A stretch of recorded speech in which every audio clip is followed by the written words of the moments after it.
آج ہم سورۃ البقرہ کی آیت نمبر 153 اور 154 کا ترجمہ اور تفسیر سمجھنے کی کوشش کریں گے۔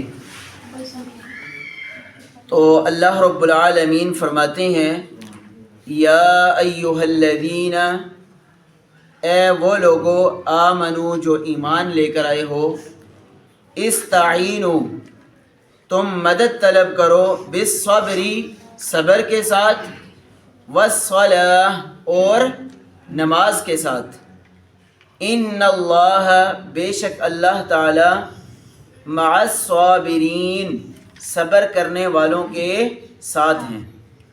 ولا تقولوا اور نہ تم کہو، لمن اس شخص کے لیے جو یقتل قتل کر دیا جائے، شہید کر دیا جائے، فی سبیل اللہ اللہ تعالیٰ کے راستے میں، اموات مردہ،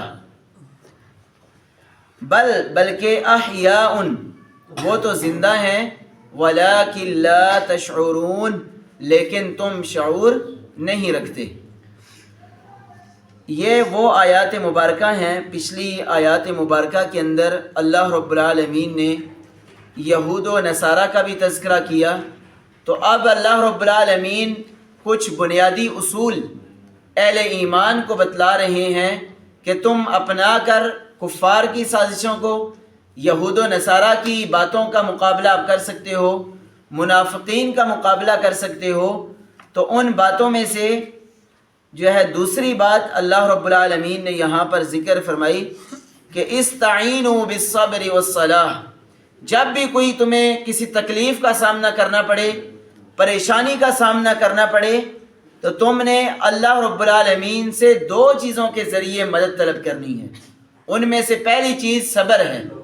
صبر دو قسم کا ہوتا ہے۔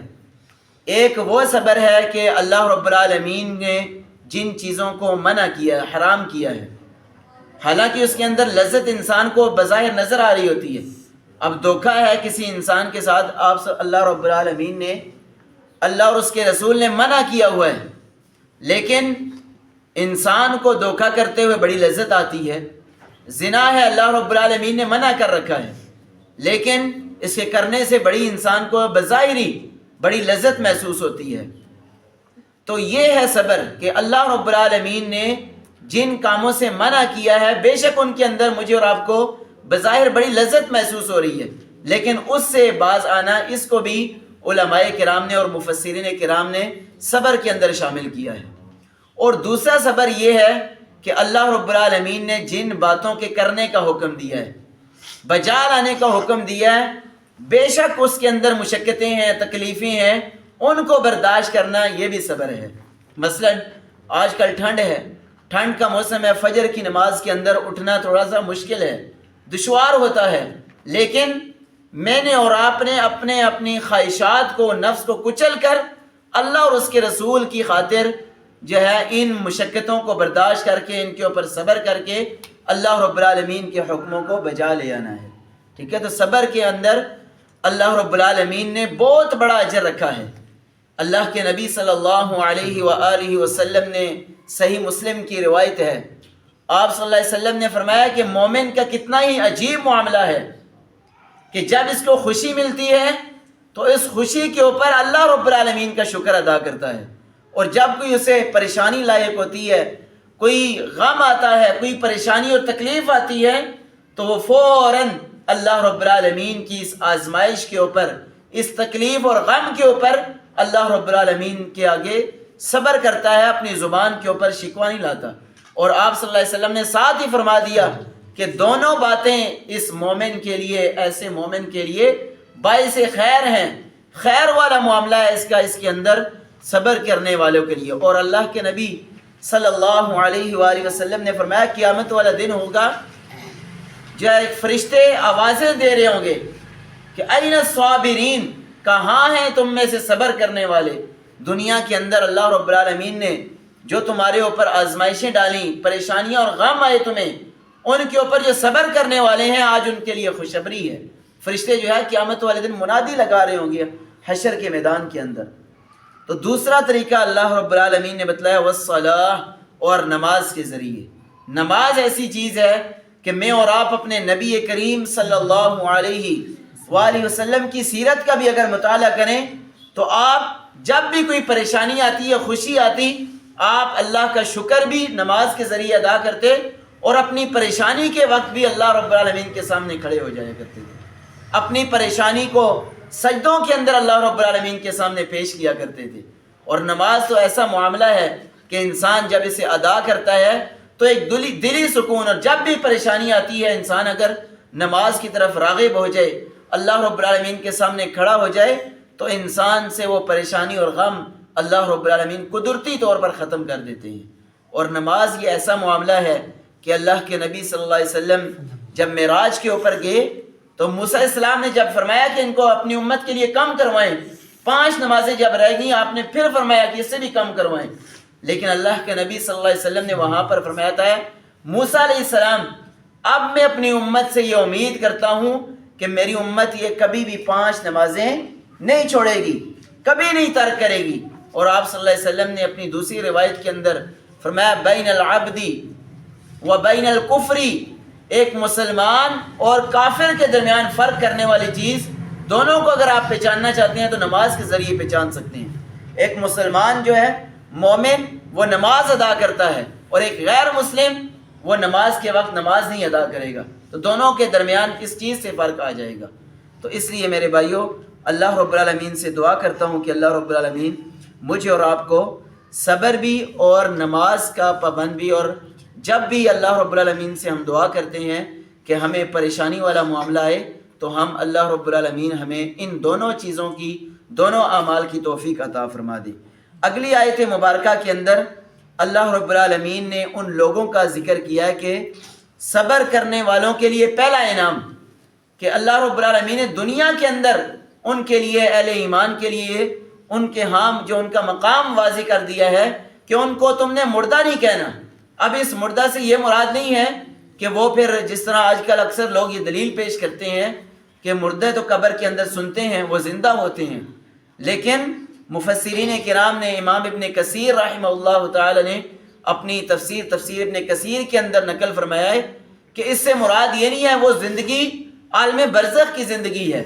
آگے اللہ رب العالمین نے وہاں پر وَلَٰكِن لَا تَشْعُرُونَ کے بھی الفاظ استعمال کیے ہیں کہ تم ان کی زندگی کے بارے میں شعور نہیں رکھتے، جو قبر کے اندر جو میرے شہید ہیں، میرے راستے کے اندر تکلیفیں برداشت کر کے، صبر کر کے، اور یقیناً اللہ رب العالمین کے راستے کے اندر میدان جہاد کے اندر اترنا یہ کوئی معمولی کام نہیں ہے، ہر انسان اس کا دل نہیں رکھ سکتا، بڑا ایک اپنی جان کو پیش کرنا یہ بہت بڑی قربانی ہے، اور وہی انسان جس کا جگرہ بھی بڑا ہوتا ہے، جس کے اندر صبر والا صفت ہوتی ہے، وہی انسان اللہ رب العالمین کے سامنے اپنے اللہ کے دین کے لیے اپنی جان کا نذرانہ پیش کر دیتا ہے۔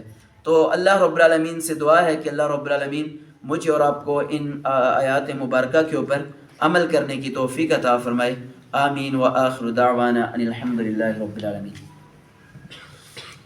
اس کے بعد ہماری حدیث مبارکہ کا درس ہے۔ آج کی جو ہماری حدیث مبارکہ ہے وہ ہے وعنہ رضی اللہ تعالی عنہ، سیدنا انس بن مالک رضی اللہ تعالی عنہ اس حدیث کے راوی ہیں۔ قال، وہ فرماتے ہیں لما کان یوم خیبر، جب خیبر کا دن تھا تو امر رسول اللہ صلی اللہ علیہ وسلم، رسول اللہ صلی اللہ علیہ وسلم نے حکم دیا ابا طلحہ، حضرت ابو طلحہ رضی اللہ تعالی عنہ کو، فنادا، کہ وہ منادی لگائیں، تو انہوں نے پھر منادی لگائی۔ کیا منادی لگائی؟ ان اللہ ورسولہ، بے شک اللہ اور اس کے رسول نے، ینہیانکم، تمہیں روک دیا ہے، منع کر دیا ہے، عن لحوم الخمر الاہلیتی، گھریلو گدے کے گوشت کھانے سے، فإنہا رجس، کیوں منع کیا؟ کیونکہ یہ ناپاک ہے، نجس ہے۔ تو اس حدیث مبارکہ سے مشارحین کرام نے اس بات کے اوپر اتفاق نقل کیا ہے کہ تمام علماء کرام کا اتفاق ہے کہ گدے کا گوشت حرام ہے، اس کا کھانا بھی حرام ہے، گھریلو گدے کا۔ اللہ رب العالمین سے دعا ہے کہ اللہ رب العالمین مجھ اور آپ کو اس حدیث مبارکہ کے اوپر عمل کرنے کی توفیق عطا فرمائے. وقول قولی ھذا استغفر اللہ لی ولکم ولسائر المؤمنین وآخر دعوانا ان الحمد للہ رب العالمین. ماشاء کسی اللہ. بچے کے ذہن میں کوئی سوال ہو نا پوچھنے کے متعلق قرآن کی آیت جی جو میں نے پڑھایا ہے نا، آپ اگر آپ پوچھ کوئی سکتے ہیں. سمجھ نہیں آئی وہ بات دوبارہ آپ پوچھ سکتے ہیں. ٹھیک ہے، شاباش. سوال ہے میرا ایک تھوڑا سوال ہے. جی جی بھی جیسے ہم نے پڑھا نا آمنوا استعینوا بالصبر والصلاۃ، ٹھیک ہے. ٹھیک ہے کہ نماز اور صبر کے ساتھ مدد طلب کرو. جی ابھی ایک میں ویڈیو دیکھ رہا تھا تو ایک مولوی صاحب ہے وہ دوسرے مسلک سے، ٹھیک ہے. تو ان کا کہنا تھا کہ جب کہتے ہیں کہ مدد اللہ سے مانگنی چاہیے تو پھر نماز اور صبر ہے اس سے کیوں مدد مانگے؟ کیا یہ اللہ ہے؟ تو اس کا کیا جواب ہے؟ دیکھیں یہ تو اللہ تعالیٰ نے حکم دیا ہے، جی جی اور جو دونوں چیزوں کے اندر ہم نے صبر کے اندر بھی کس سے صبر مانگنا ہے کہ اللہ میں تیری آزمائش کے اوپر صبر کر رہا ہوں. مدد تو اللہ تعالیٰ سے ہی. اور نماز کے ذریعے بھی، نماز کے اندر بھی ہم اللہ تعالیٰ کو ہی پکارتے ہیں. یہ نہیں ہے کہ نماز تو ہے ہی دعا ہے. نماز کا جو حقیقی لغوی معنی ہے وہ دعا ہی ہے. جی جی اور جب دعا کرتے ہیں تو یہ نہیں ہے کہ ہم نماز کے اندر کسی اور سے دعا مانگ رہے ہوتے ہیں، وہ اللہ تعالیٰ سے ہی ہم حقیقی طور پر مانگ رہے ہوتے ہیں، اور مدد بھی اسی سے ہی مانگ رہے ہوتے ہیں. یہ دونوں طریقے مدد مانگنے کے بتائے ہیں. ان سے مدد کا نہیں کہا، بلکہ کہا کہ ان کے ذریعے اللہ سے مدد طلب کرو. جی مدد اللہ سے ہی طلب کرنی ہے، لیکن ذریعے یہ ان دو چیزوں کو لینا ہے. طریقہ کار ان دو چیزوں سے دیا کہ صبر کر کے، پھر جب صبر آپ کریں گے کسی آزمائش کے اوپر تو اللہ رب العالمین کہتے ہیں کہ میں جب میرا بندہ میری آزمائش کے اوپر صبر کرتا ہے گویا کہ اس نے میرے سے مدد طلب کی، پھر میں اس کا ساتھی بن جاتا ہوں. اس کے ساتھ اللہ رب العالمین نے آگے فرمایا ان اللہ مع الصابرین، میں پھر صبر کرنے کے والوں کے ساتھ ہوتا ہوں.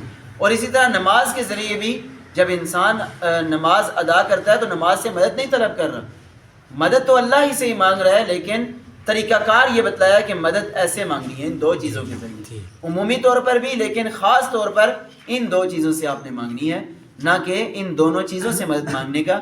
مدد صرف اللہ سے ہی مانگنی ہے لیکن ان دو چیزوں کے ذریعے مانگنی ہے. یہ جی جزاک اللہ خیر.